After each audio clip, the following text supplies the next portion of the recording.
Du chien au loup. En tout cas, c'est ce qu'affirment la plupart des spécialistes. Dans le cas du husky, c'est pratiquement indéniable. D'ailleurs, dans l'univers du mocheur, il existe encore aujourd'hui, surtout dans les régions sud-polaires de l'Arctique, des légendes qui suggèrent que le loup et le chien auraient fait des petites galipettes. Pour ce qui est de la domestication du chien, il faut remonter à environ 10 000 ans. Mais il faut attendre le néolithique pour que les chiens intègrent véritablement le quotidien des hommes de la pierre polie. N'oublions pas que le chien est le premier animal domestiqué par l'homme. Le site de Old Crowd au Yukon montre l'existence de deux types de chiens. L'un petit de la taille d'un terrier, l'autre plus imposant de la taille d'un chien esquimau. Certains de ces vestiges pourraient dater de 30 000 ans, suggérant que la domestication des chiens est beaucoup plus ancienne que ce que l'on pense. Pour ce qui est des premiers attelages, quelques millénaires plus tard, les Inuits vivant dans l'Arctique attellent des chiens lors de leur migration. L'adoption du chien comme animal de trait n'est que l'évolution d'une technique utilisée jusque-là par des reines. C'est que ces derniers avaient l'inconvénient de devoir brouter plusieurs fois par jour, alors que les chiens se contentent des restes des voyageurs. Tous les chiens de traîneau ne sont pas des huskies. Il y a plusieurs races dites nordiques.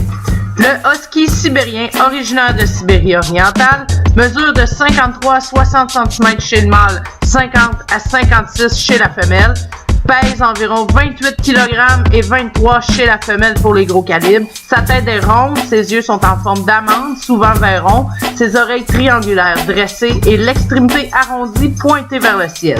Sa queue moyenne, touffue, légèrement relevée en forme de faucille, utilisée sur de longues distances par temps. Le Groenlandais vient des régions côtières de la Sibérie, de l'Alaska, du Canada et du Groenland. Il appartient à la famille des races de chiens de type Spitz, race de forte constitution bâtie pour supporter le travail difficile sous conditions arctiques. Il mesure entre 58 et 68 cm chez le mâle, 51 à 61 chez la femelle. Son poids n'est pas si impressionnant. Il a une tête large et légèrement en dôme, ses yeux en forme de tresse, qui veut dire très amandé, des oreilles triangulaires, petites, dressées vers l'avant. Sa queue épaisse, touffue, portée en arc ou faiblement sur le dos. Le samoyède, celui-ci provient de Laponie. Il a longtemps été utilisé comme chien de berger pour les troupeaux de rennes. C'est aussi lui le plus japeux des chiens de traîneau. On s'en servait aussi comme source de chaleur. Il dormait avec ses maîtres la nuit. Il mesure environ 57 cm pour le mâle, 53 pour la femelle. Il est pas très pesant, mais il est doté d'une fourrure qui, elle, fait le poids assez pour du moins 40. Ses yeux sont souvent bruns en forme d'amande. Sa queue portée, courbée soit sur l'avant, soit sur le dos, soit sur le côté. À noter que c'est très rare de voir un samoyède qui n'est pas blanc. Le Malamute est originaire d'Alaska. Il porte son nom de la tribu des Malemutes. On l'appelle aussi la locomotive des neiges. Il a fortement été utilisé comme chien de travail lors de la ruée vers l'or en Alaska. Il mesure chez le mâle en moyenne 63 cm, 58 chez la femelle.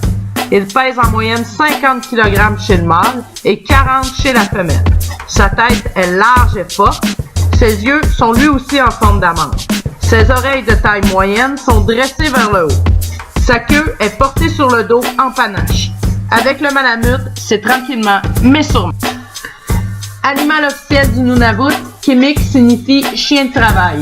Originaire du nord du Canada, aussi appelé Esquimau canadien. Instinct de chasse plus développé, un peu plus craintif, préfère aussi souvent dormir dehors directement dans la neige. Son caractère reflète bien son environnement d'origine. 58 à 70 cm chez le mâle, 50 à 60 chez la femelle. 30 à 40 kg chez le mâle, 18 à 30 pour la femelle.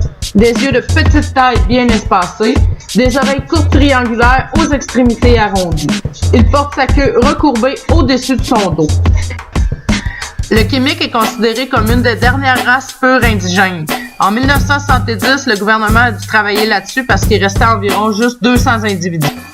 L'Akita Inu est une race originaire du Japon qui date d'environ 3 à 400 ans. Conçue à la base pour chasser l'ours, le cerf et le sanglier, aussi utilisée comme chien de combat dès 1603 jusqu'en 1908.